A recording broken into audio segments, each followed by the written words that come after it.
하나님 말씀은 사도행전 2장 1절부터 13절까지 있는 말씀입니다. 신약성경 188쪽 가량에 있습니다.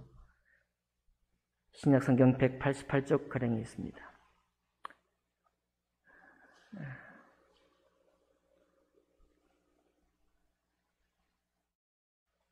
다 찾으신 줄 알고 제가 먼저 2장 1절 읽겠습니다. 오순절 날이 이미 이름에 그들이 다 같이 한 곳에 모였더니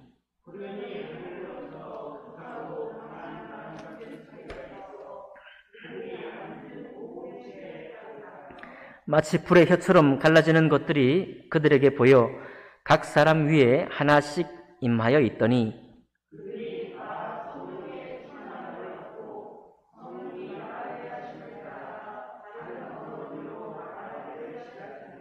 그때 경건한 유대인들이 천하 각국으로부터 와서 예루살렘에 머물러 있더니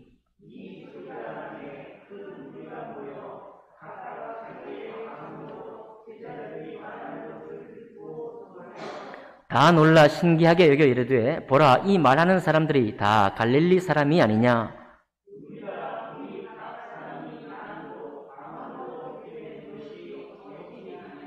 우리는 바데인과 메데인과 엘람인과 또 메소포타미아, 유대와 갑바도기아, 본도와 아시아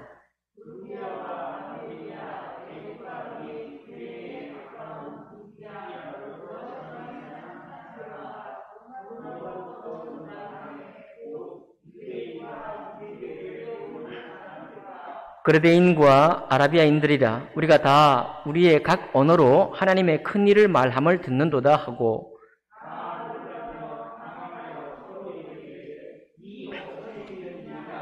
함께 읽습니다. 또 어떤 이들은 조롱하여 이르되 그들이 새 술에 취하였다 하더라. 아멘.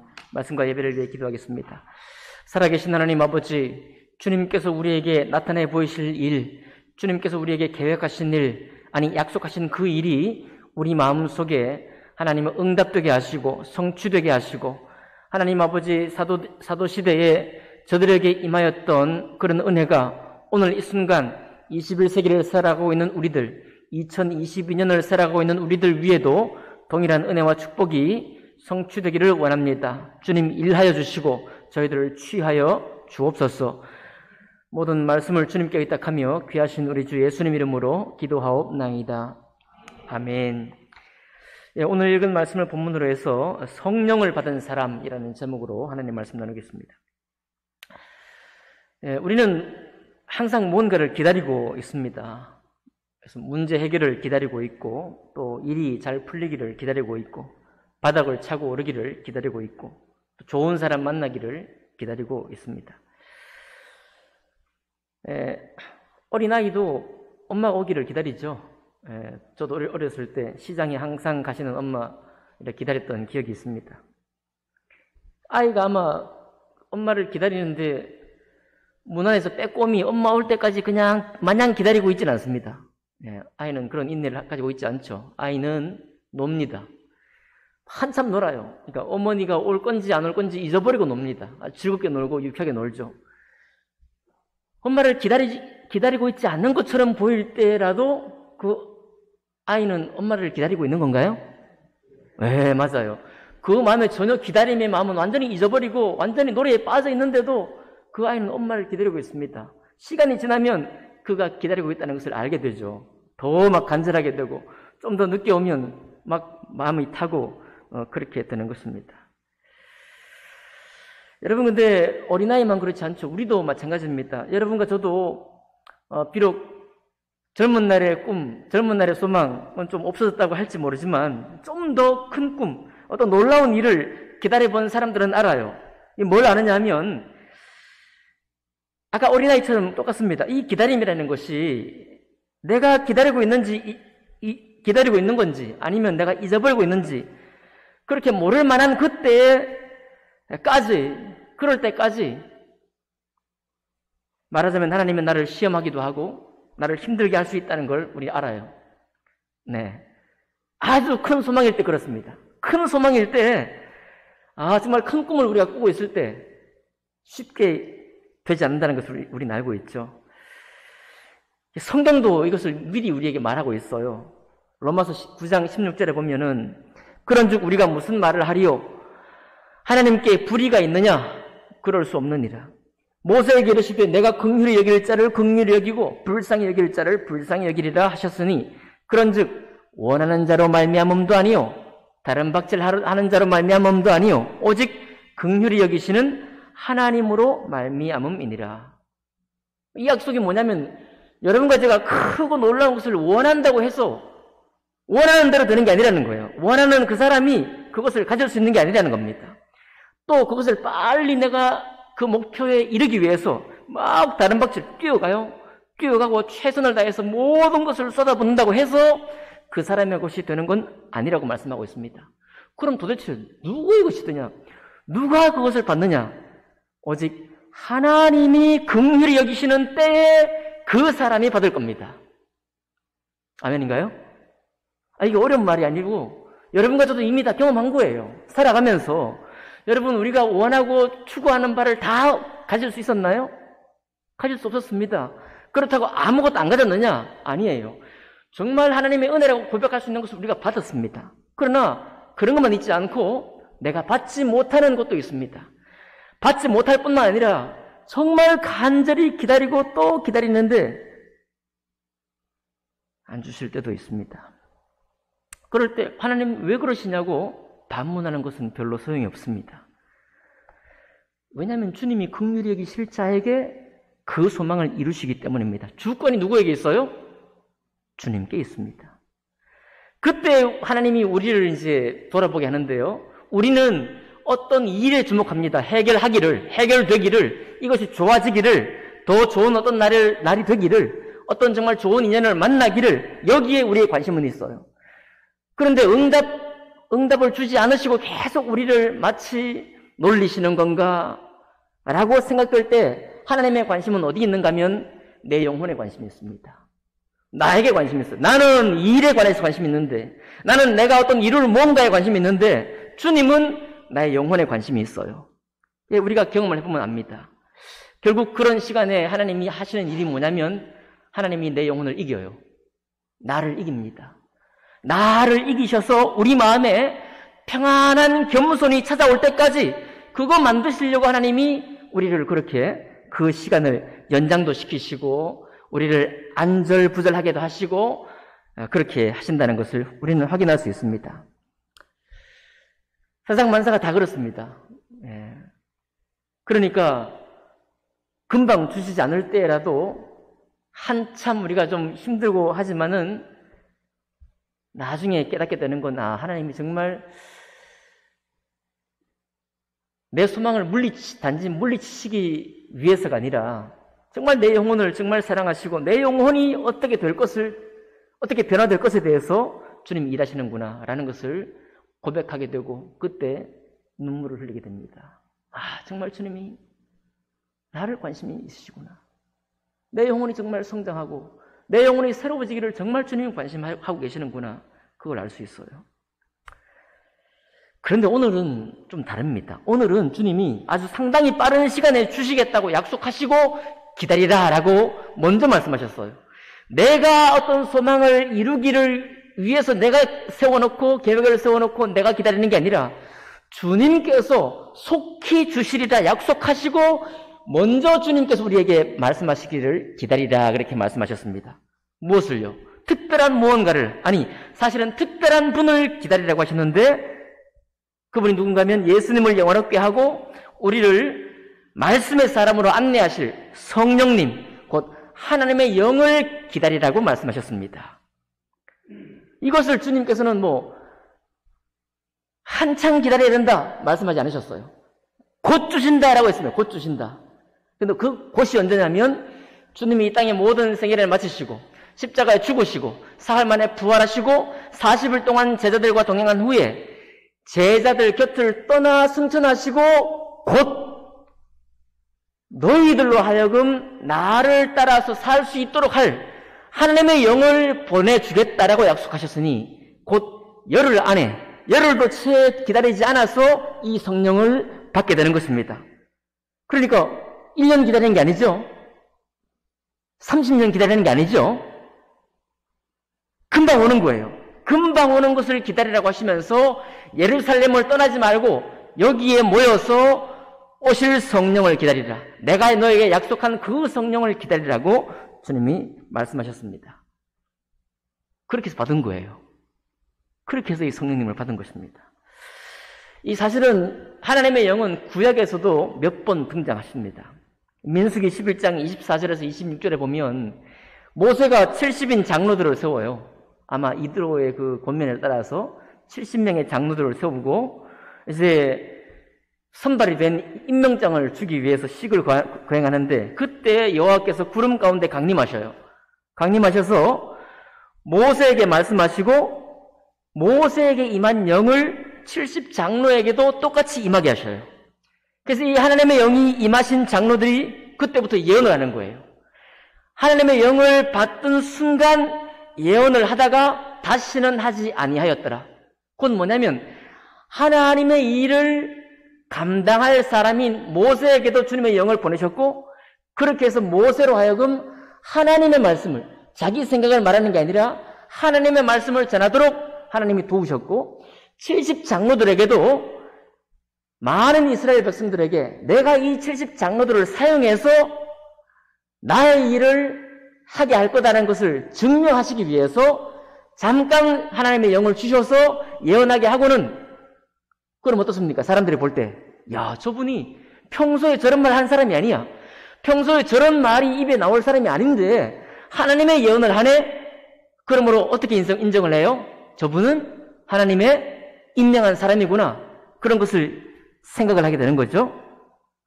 그런데 그때 임명을 했던 70명 중에 두 사람은 장막으로 나가지 않았어요. 임명되어가지고 다 장막으로 가야 되는데 임명은 됐는데 장막으로 가지도 않았습니다. 그런데 주님께서 신기하게도 뭐라고 기록했는가 하면 그 기명된 자 중 엘다시라 하는 자와 메다시라 하는 자 두 사람이 진영에 머물고 그러니까 숙소에 머물고 장막에 나가지 아니하였으나 그들에게도 영이 임하였으므로 진영에서 예언한지라. 자기 장막, 자기 집에서 예언을 한 거예요. 그러니까 하나님의 영이 70명의 장로를 세웠다고 했을 때 자기들이 장막에 기꺼이 나가야 함에도 불구하고 안 나갔어요. 안 나간 사람에게까지 하나님의 영을 주셔서 예언을 하게 했어요. 이게 구약에서 있는 아주 특별한 또 사건입니다.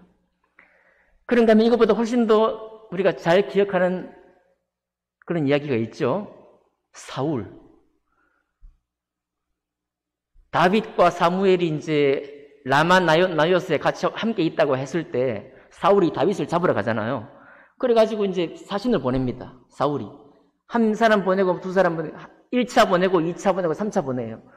그런데 라마 나요스는 선지자 사무엘이 있습니다. 선지자 사무엘 선지자교가 있고 그러니까 사무엘이 거기 있다는 그것을 듣고 가까이 가니까 첫 번째 다윗을 잡으러 보낸 사신들이 전부 다 예언을 하고 있어요. 하나님의 영에 감동이 돼가지고.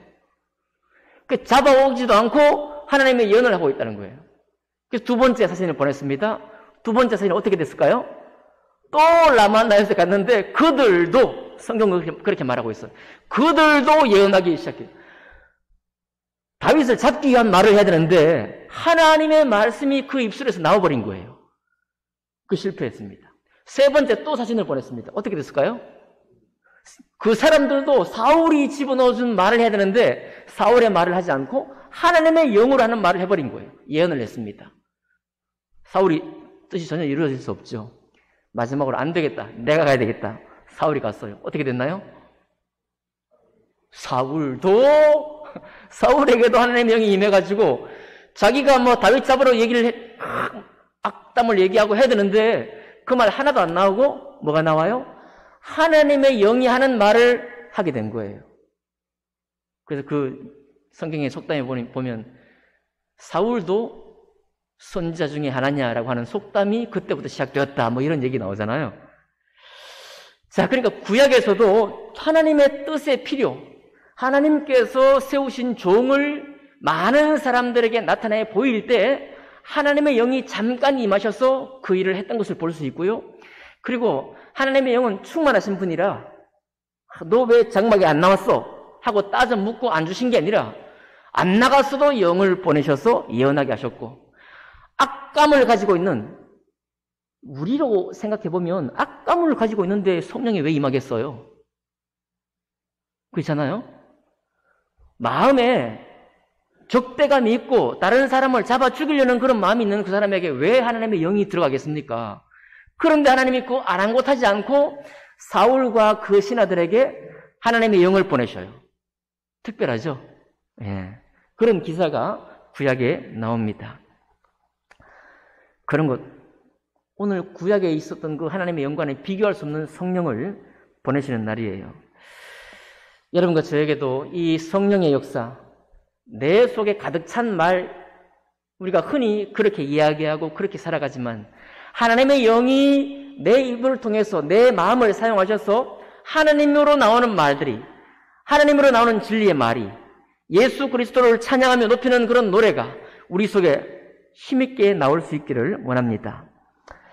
2장 1절 볼까요? 오순절 날이 이미 이름에 그들이 다 같이 한 곳에 모였더니 호련히 하늘로부터 급하고 강한 바람 같은 소리가 있어 그들이 앉은 온 집에 가득하며 마치 불의 혀처럼 갈라지는 것들이 그들에게 보여 각 사람 위에 하나씩 임하여 있더니 그랬습니다.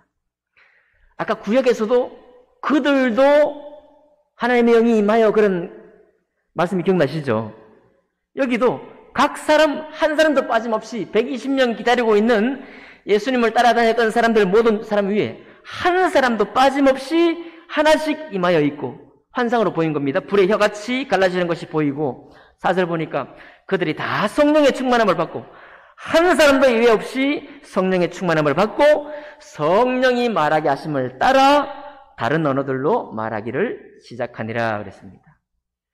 여기서 중요한 건요, 아까 구약의 사울과 그 사신들도 그렇고 모세와 함께했던 70 장로들도 그렇고 하나님의 영이 임할 때 나타나는 특징은 뭐냐면 성령의 말하게 하심을 따라 말하는 겁니다. 하나님이 하시기 원하는 말씀이 내 입술에서 나오는 걸 말하는 거예요. 하나님의 진리 말씀이 내 안에 자연스럽게 나옵니다. 그런데 자연스럽게 나오는 게 아니라 주님의 영, 내 안에 계신 주님의 영이 하나님 말씀을 내가 말하는 것을 기뻐하는 거예요. 여러분, 우리의 자연인은, 이 자연적인 몸은 하나님 말씀을 정말 기뻐하지 못합니다. 이거 기억하셔야 돼요. 우리가 정말 자연 세상을 보고 창조 세계를 보고 즐기고 있지만요, 창조 세계를 아무리 즐긴다고 해도, 창조 세계를 기뻐해도 예수 그리스도를, 그 진리를 정말로 기뻐하는 사람으로 살 수 있느냐? 아닙니다. 그거는 세상 사람들도 전부 다 기뻐하는 거예요. 주님의 영이 없는 사람들도 창조 세계를 기뻐할 수 있습니다. 그리고 그 자연을 노래해요. 그 자연을 보고 시를 짓습니다. 그 자연을 보고 정말 창조주 조물주를 찬양하는 노래를 만들어내요. 누가요? 세상 사람들도. 그러니 우리가 자연 세계를 기뻐하는 것이 믿는 사람의 표시냐? 그럴 수 없어요. 우리가 주님을 믿었다는 이 증거는 뭐냐면 성령의 말하게 하심을 따라 말하는 거예요. 내가 정신없이 한다는 말이 아니라 우리 안에 주님의 진리를 말하는 것을 기뻐하는 겁니다. 우리 가끔 그런 얘기 하잖아요. 내가 구원받은 간증을 말하는 것이 즐거운 일이에요. 다른 사람, 난 모르는 그리스도인을 만났을 때 그가 어떻게 구원받았는지, 어떤 일이 있었는지, 그 인생에 어떤 일이 있었고 주님을 어떻게 만나서 어떻게 지금까지 살게 됐는지를 듣는 것, 그것보다 더 즐거운 것이 없습니다. 더 기쁜 일이 없어요. 그것보다 그 사람을 더 잘 알게 하는 방법이 없습니다. 그러니 성령의 말하게 하심을 따라, 사실 이것은 사도행전 1장 어디죠? 사도행전 1장에는 뭐라고 했는가 하면 1장 22절에는 예수께서 부활하심을 증언할 사람이라고 그랬어요. 예수께서 부활하셨다는 것을 증언할 사람이에요. 여기 지금 120명이 저들 위에 성령이 임하게 하시는 하나님의 목적이 뭐냐? 하나님의 이유가 뭐냐면 예수님께서 부활했다는 것을 증언하는 말을 하도록 하기 위해서 성령을 임하게 하는 거예요. 사도행전 2장 11절에는 뭐라고 했냐면 하나님의 큰 일을 말함을 듣는다고 고백했습니다. 하나님의 큰 일 뭘까요? 하나님이 세상을 창조했습니다. 아닙니다. 그것도 물론 큰 일이죠. 근데 그것으로는 하나님의 약속, 하나님의 진리 말씀을 기뻐하는 표정이 못 됩니다. 우리가 구원받고 주님께서 나의 죄를 위해 죽으시고 그리고 사흘 만에 다시 부활하셔서 우리를 새롭게 하시고 새 사람 되게 하시고 천국의 하나님의 자녀가 되게 하시고 그리고 하나님의 말씀의 양식으로 우리가 먹고 그렇게 사는 것이야말로 그 삶을 기뻐하는 사람. 그래서 우리 입으로 하나님을 고백할 뿐만 아니라 예수 그리스도를 주라 신하게 하는 사람, 신하는 사람, 그 일을 기뻐하도록 하시기 위해서 성령을 보내신 거예요. 성령이 하시는 일이 뭐냐면 예수 그리스도를 높이는 일이거든요. 예수 안에 있는 하나님의 사랑이 어떻게 이루셨는지 그것을 높이는 분이 성령님이십니다. 그리고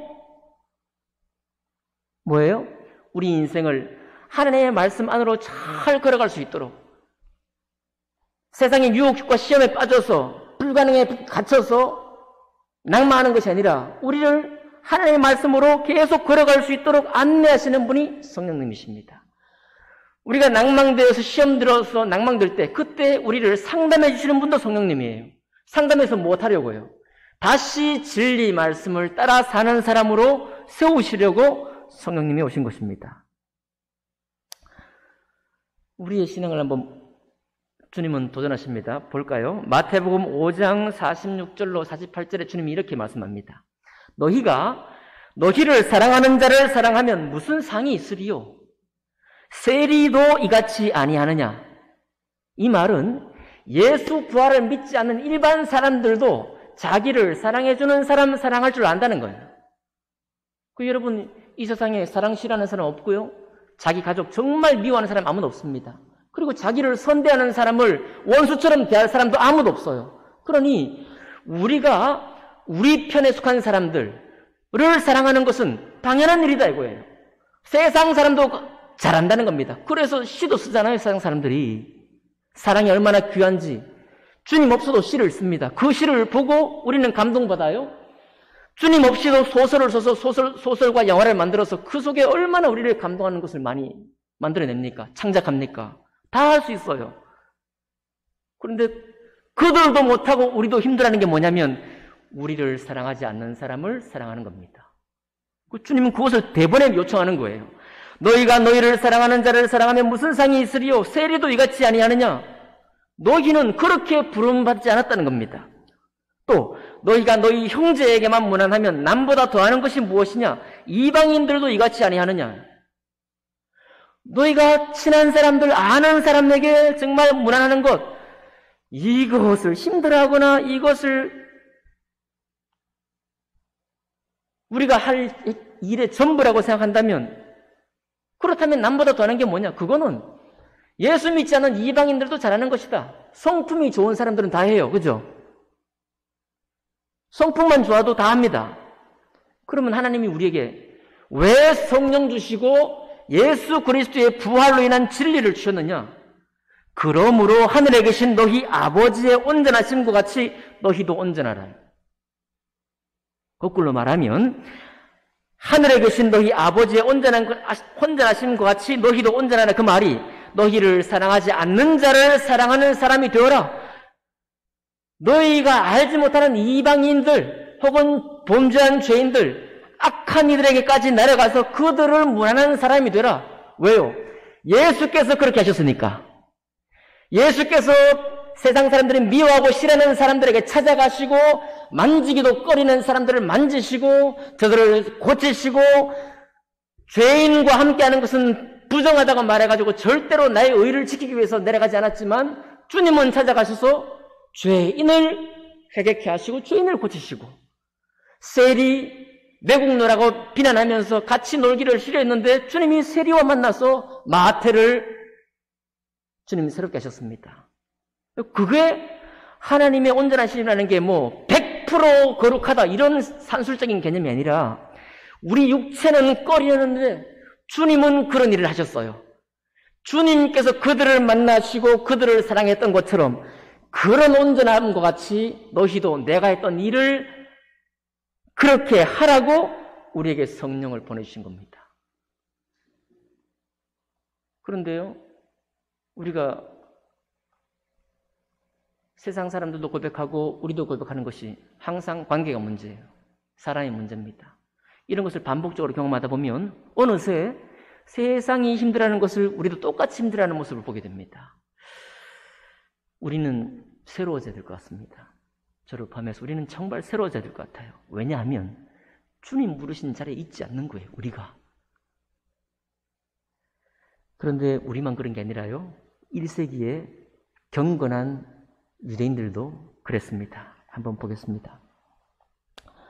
여기 방언 아시죠? 여기 우리 개혁 성경에는 개혁 한글에는 방언이라고 번역했는데 여기서는 다른 언어들로 말하기를 시작했다 그랬죠? 그 다른 언어가 뭐냐면 9절부터 나옵니다. 우리 홍석희 형제님 PPT 좀 띄워주시겠어요? 예. 예루살렘에 지금 77절 절기예요. 지난 시간에 제가 말씀드렸잖아요. 77이 49. 안식일 7번이 지난 49일 그 다음날 오순절, 50일에 오순절이고 그 77절이 보리 추수를 하는 때고 첫 수확을 주님께 기쁘게 드리는 것이 77절이라고 그랬잖아요.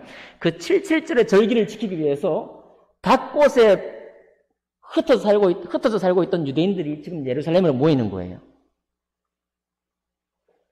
경건한 유대인이어서 뭘 지키려고? 구약 성경에 하나님이 약속한 절기를 지키려고 저 먼 데서 다 찾아왔습니다. 어디에?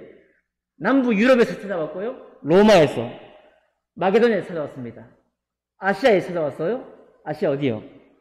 오늘날 터키, 그리고 페르시아, 이란, 이라크 땅에 거기서도 찾아오고, 메소포타미아에서 찾아오고, 또 이집트에서 찾아왔어요. 저 사방에서부터 경건한 유대인들이, 왜 경건하다고 그랬어요? 하나님 말씀을 지키기 위해서 저 먼 거리를 마다하지 않고 이 77절 절기를 지키기 위해서 예루살렘에 모인 사람들이에요. 그 사람들 누군가요? 그 다음 넘겨주세요. 예. 지금은 9절부터 11절까지 적혀있는 도시들입니다. 저 먼 데서부터 전부 다 예루살렘을 온 거예요. 그 다음 사진 보여주세요. 영어니까 한글로 보여주세요. 네. 이제 한글 보이시죠? 예루살렘에 모였는데 북아프리카 리비아와 애굽에서도 오고 사우디아라비아, 아라비아에서도 오고 메소포타미아, 엘람, 메데, 바사, 갑바도기아, 본도, 아시아, 반빌리아, 로마에서부터 전부 다 경건한 유대인들, 하나님을 알고 율법을 알고 구약 성경을 읽어왔던 하나님의 유대인들이 예루살렘에 온 거예요. 그래서 지금 이 자리에 누가 있느냐면 12사도를 대표한 120명하고 그리고 저렇게 하나님의 절기를 신실하게 지키려고 찾아온 수많은 사람들이 오늘 이 장면에 서 있는 겁니다. 그런데 이해를 못해요. 베드로를 위시한 12사도와 120명은 갈릴리 사람들입니다. 7절에 나와 있어요. 다 놀라 신기하게 여겨 이르되 보라 이 말하는 사람들이 다 갈릴리 사람이 아니냐. 촌동네. 예루살렘 저 북쪽에 있는 갈릴리 호수 주변에 있는 저 촌동네 사람, 갈릴리 사람이 120명이 지금 예루살렘에서 기도하다가 성령을 받은 거예요. 그런데 그 성령을 받은 사람을 듣는 사람이 누구예요? 각 언어, 애굽의 언어, 리비아의 말, 반빌리아의 말, 갑바도기아의 말, 메데바사의 말, 메소포타미아의 말, 사우디아라비아의 말, 각 지역의 방언으로 막 떠들고 있는데 그것을 들은 사람이 누구예요? 흩어져 있던 유대인들입니다. 하나님을 정말 신실히 믿고 있는 유대인들이 모였는데 그 이야기를 듣고 야 이거 하나님의 역사구나 하고 놀라는 게 아니라 조롱도 하고 세술에 취했다라고 하기도 하고 놀라고 당황해서 전혀 깨닫지를 못해요. 여러분 우리는 좀 다시 새롭게 우리 자신을 이 코로나 시국에 우리를 좀 새롭게 하기 원합니다. 아무리 내가 경건하여도요, 아무리 내가 하나님을 좋아하고 창조주 하나님을 정말 노래한다고 해도 예수 그리스도의 그 십자가와 부활과 또 그로 인한 성령 하나님이 내 안에 계시지 않는 사람은 하나님의 진리 말씀을 깨달을 수도 없고 그 진리 말씀을 내 안에 이룰 수도 없고 그 소망을 내가 가질 수도 없어요. 잘못 가면 그러다가 우리 신앙은 큰 의문점을 남기고 우리 신앙은 마치게 된다는 겁니다. 경건한 유대인들이요. 경건한 유대인들이 전혀 이해를 못해요. 우리는 보통 성령이 임하면 어떻게 되나요? 성령이 임하면 이렇게 됩니다. 정말 교회적으로 보면 예배를 정말 사랑하게 되고요. 아멘이죠? 찬양이 기쁘게 되고 성도 간에 교제하는 것을 즐거워하게 되고 또 어떤가요? 하나님 말씀을 공부하고 하나님 말씀을 배우는 것을 정말 기뻐합니다. 말씀의 세계, 하나님의 진리의 세계가 알려지는 것이, 그것을 새롭게 깨달아가는 것이 너무 즐거워요. 네. 그런 것이 교회적으로는 보입니다. 그런데 한국 교회가 이것을 너무 잘해가지고 70년, 80년 동안 왔는데 교회가 이상한 거예요. 교회 모여서 하는 건 잘하는데 좀 전에 여러분께 드린 말씀, 너희가 너희를 사랑하는 자를 사랑하면 무슨 상이 있으리요? 세리도 이같이 아니하느냐? 또 너희가 너희 형제에게만 무난하면 남보다 더하는 것이 무엇이냐? 이방인들도 이같이 아니하느냐? 그러므로 하늘에 계신 너희 아버지의 온전하신 것 같이 너희도 온전하라. 이것은 하나님의 명령입니다. 그리고 이 명령을 수행할 수 있는 능력이 여러분과 저는 하나도 없어요. 다시 깨어나도 다시 태어나도 없습니다. 이 능력은 내가 할 수 있는 일이 아니에요. 능으로 할 수 없고 힘으로 할 수 없고 내가 가진 삶의 깨달음으로도 할 수 없습니다. 그래서 이 세상에 수많은 현자가 있고 모든 철학가가 있어도 다른 말은 많이 할 수 있지만, 멋있는 말은 많이 할 수 있지만 자기 스스로가 이 말씀을 적용할 수 없어요. 이 말씀을 자기 삶에 적용할 수가 없습니다. 무엇이 없기 때문에요? 하나님의 성령이 없기 때문에 그렇습니다. 능으로 하는 일이 아닙니다. 힘으로 하는 일도 아니에요. 우리는 지금까지 그것을 경험해 왔습니다. 우리는 못해요.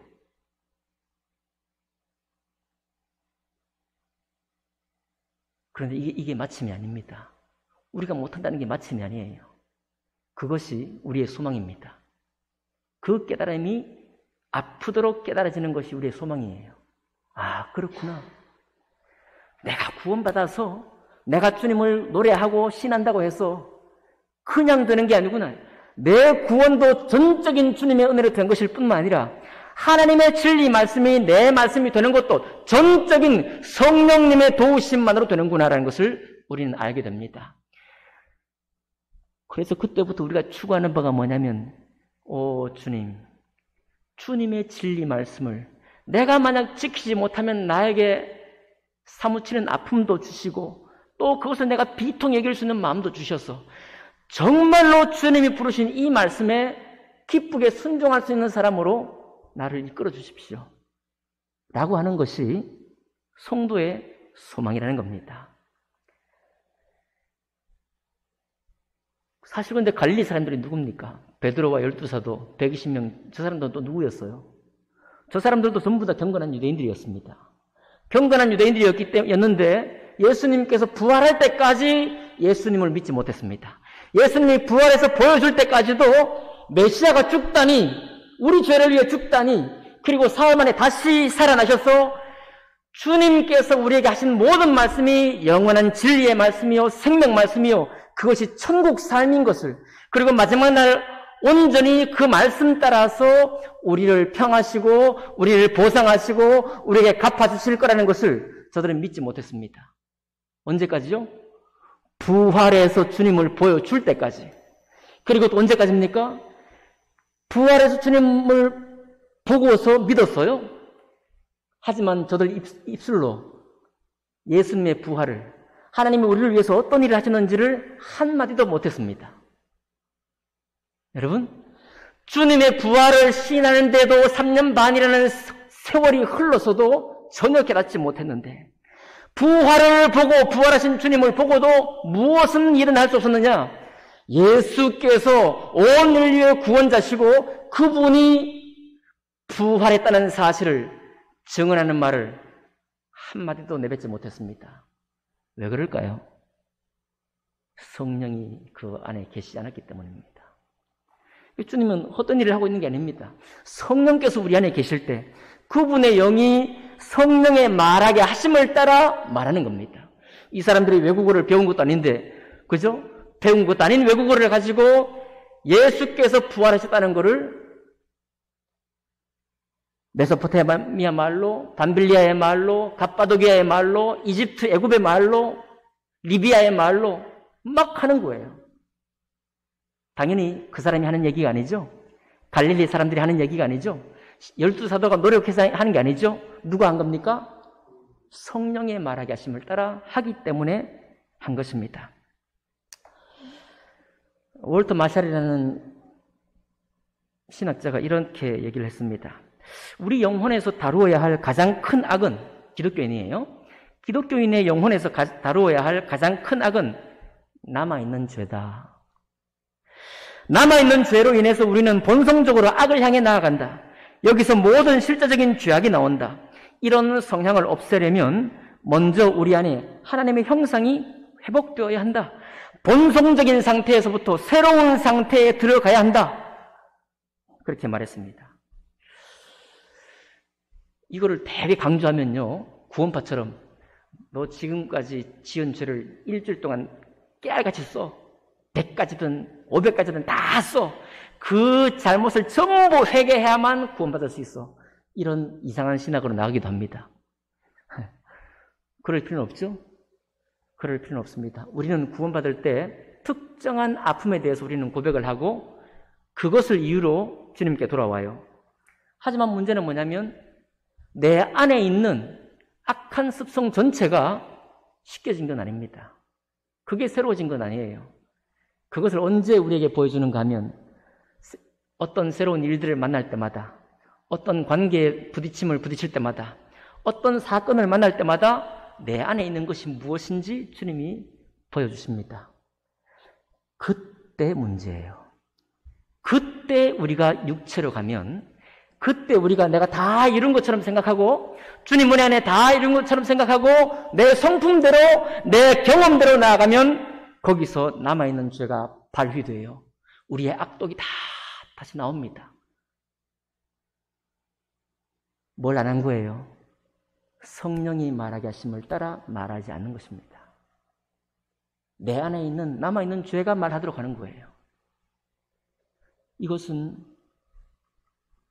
우리가 아무리 그리스도의 부활을 입으로 증언해도 우리의 삶으로 그리스도를 반대하게 하는 일이 되는 거죠.